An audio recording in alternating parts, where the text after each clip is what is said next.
For the past 2 weeks, I have been living it up in beautiful Prague, Czech Republic. And while I wanted to make the most of my vacation time here to recharge my batteries, I've also made an effort to continue to practice the habits that make me feel my best. Which means moving the body each day in some capacity. Walking, swimming, or lifting weights. It's all good.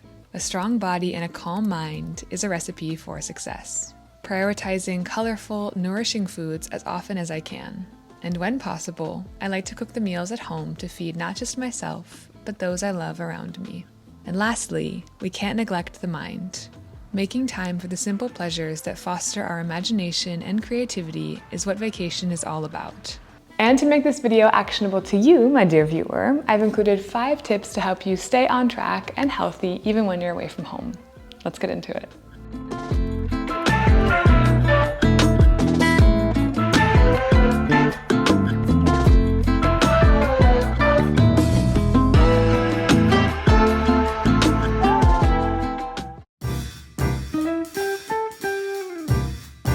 The next 2 tips have to do with keeping your meat machine functioning well when you're away from home.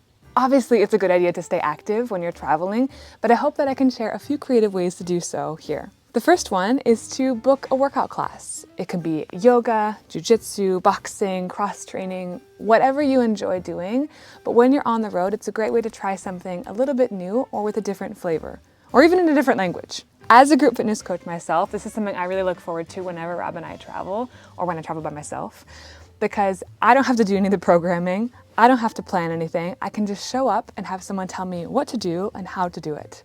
And it's so freeing. Hallelujah. But if you're fortunate enough to do your trip by car, as Rob and I did this time around, then why not travel with a few weights? I understand that I may be that weird chick that travels with her kettlebells, but hey, they're inexpensive, they're portable, and they allow me to do a full body workout in a very short amount of time anywhere we go. And in the last 2 weeks of being here, I've managed to squeeze in about 8 full body kettlebell sessions following the workouts in my program, Get Aligned Strength. And if you're completely new to kettlebell training, or you just want to find an efficient way to get a full body sweat in a very short amount of time, I got you. In the description box below, you'll find a link to my 6-week kettlebell program, in which I include in-depth tutorials for many of the kettlebell basics, like the push, the press, the hinge, the squat, all of that to get you moving safely and efficiently. And the workout template I've included in that PDF is perfect for when you're on the road. I mean, not to toot my own horn, but it really is great. All you have to do is set the timer for a specific time. You have a few exercises to complete and you try to do as many rounds as possible. And that has allowed me over the last 2 weeks to continue to prioritize my strength training, which makes me feel good, calms my mind, and then also frees up the rest of the day to do the activities that I want to do with my loved ones here. You can find all the details to that program in the description box below. I really hope you enjoy. One more note on the body portion of our wellness triangle relates to what we eat. Even though we are away from our home routine, we can still do our best to give our body what it needs to feel good. Minimally processed, whole foods that your grandmother would recognize is a good place to start. Make an effort to cook at home, even if it's just 1 meal a day. Building good habits takes time and consistency, and when you're traveling, you're given the wonderful opportunity to practice. Keep it light and fun. Healthy is not a bad word, and eating well doesn't mean restricting. Explore the local markets or grocery stores and let your creative juices flow to make something fresh and new. As Rob and I are currently in Czechia, I took the opportunity to put a slightly lighter spin on 2 traditional dishes, potato salad and coleslaw. I swapped the mayo for yogurt, added toasted pumpkin seeds to the coleslaw, and radishes to the potato salad. Small tweaks that made these dishes more nutrient-rich and a bit more refreshing. What's Czech for win-win? Tip number 3 is don't neglect your mind. I think it's a great idea when traveling to bring a book with you that you're genuinely excited to read. That could be one that's at the top of the reading lists right now, or just one that you've had collecting dust in your bookshelf for a while that you haven't made time yet for. I don't know about you, but I often feel the need to optimize every free moment that I have, and my to-do list often fills with shoulds. But this holiday I said, no, I want to bring books that I'm genuinely excited about, and brought 3 along with us. The first one has to do with my work, and unfortunately that was the one that I was most excited for and picked first. But the other 2 were just ones that, piqued my interest. One of them was a literary classic, The Fountainhead by Ayn Rand. Not exactly a light beach read, but a classic and very interesting nonetheless. And the last one, Babel, is about the languages of the world. And as someone who studied languages for the majority of her life, this one really interests me because it goes into all of the nerdy details around how many speakers there are of the language, if there are tones, declensions, how the language has evolved over the years, just super interesting stuff, but maybe not for anyone else. But now that we have the downtime, I thought it would be a great opportunity to dive into it. And your reading list will most likely look very different to mine, and that's wonderful because we all have different interests, and it's on vacation that we can have the time and space, hopefully, to indulge them. Reading is a fantastic pastime because it not only gets you away from a screen, but it also expands your vocabulary and inspires your imagination. There are few pleasures in life as enjoyable as losing track of time in a good book, staying up into the wee hours because you just had to find out what happens next. And if we can indulge ourselves in simple pleasures like these when we're meant to be off, then when can we? And on that note, tip number 4 in today's video is be bored. This video is about being on vacation, so leave the screen behind and just let your mind go fully blank. You don't always have to be creating or consuming something. I think it's often in the times when we are bored, when we allow ourselves to be really bored, that the big ideas come.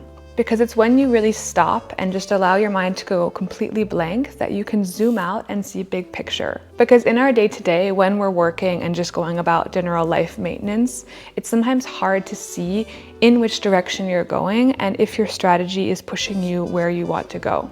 I think being bored is really underrated. It's something that we have to actively fight against in today's world because we have so many things that, 1, are fighting for our attention, and 2, are very interesting and exciting. We have smartphones, we have computers, we have the internet at our fingertips, ChatGPT. There's so many things that we can use to stay entertained. And I think, unfortunately, many of us have lost the art of just sitting, of just being. And as I'm sitting here describing this tip, I hear my dad's voice in my head, which is when I was little and I would complain about being bored, his response was always, only boring people get bored. And as a kid, that's a really annoying response because you constantly want to be stimulated. You want to know what the next thing is going to be. But as an adult, I have started to fully appreciate that sentiment. I do think it's something that many of us have lost as a skill, to just sit with our thoughts, be still, and not know what the next activity is going to be. And I think that if instead we can fight against a lot of today's distractions and just learn how to be, things become much more enjoyable. The present moment becomes much more sweet. And it's on our time off, I think, that we have a great opportunity to hone that skill that we can then take with us into our busy day-to-day when we have to be creating or consuming again. Hopefully then we can find little pockets when we can just embrace being bored. The last point here addresses the final corner of our wellness triangle, which is our soul. Whether you are religious, spiritual, or other, taking time to reflect during the day is seldom a bad idea. You may find that you get energy from spending time alone, or you're a person that really lights up in the company of loved ones. And whichever it may be, I think it's important that we carve out time for the activities that fill our cup. One big goal I had for this trip was to spend as much time in nature as possible. Planning activities that got us both outside and away from the screens was top of my list. In Czech, they have a really nice expression, which is balzam na duše, which is basically like a calming ointment for your soul. It's very poetic. And I think that spending time outside is exactly that. Balzam na duše. Because at the end of the day, we really are just slightly more evolved apes, and spending time outside, I think, around a big natural element, be it mountains, lake, the sea, whatever, I think is really good for us and reminds us that we are more than just the cubicles and the tiny apartment boxes that we spend our time in. We're more than just apes in suits going to work. We still need to get outside, get the sun on our skin, and connect with nature. I think that's a really nice note to end today's video on. So I want to thank you all so much for watching, for taking some time out today to spend with me. And if you all enjoyed this one, then make sure you click here for a few more healthy habits that may benefit your life. I'm wishing you a beautiful rest of your day, and I'll catch you back here super soon. Ciao!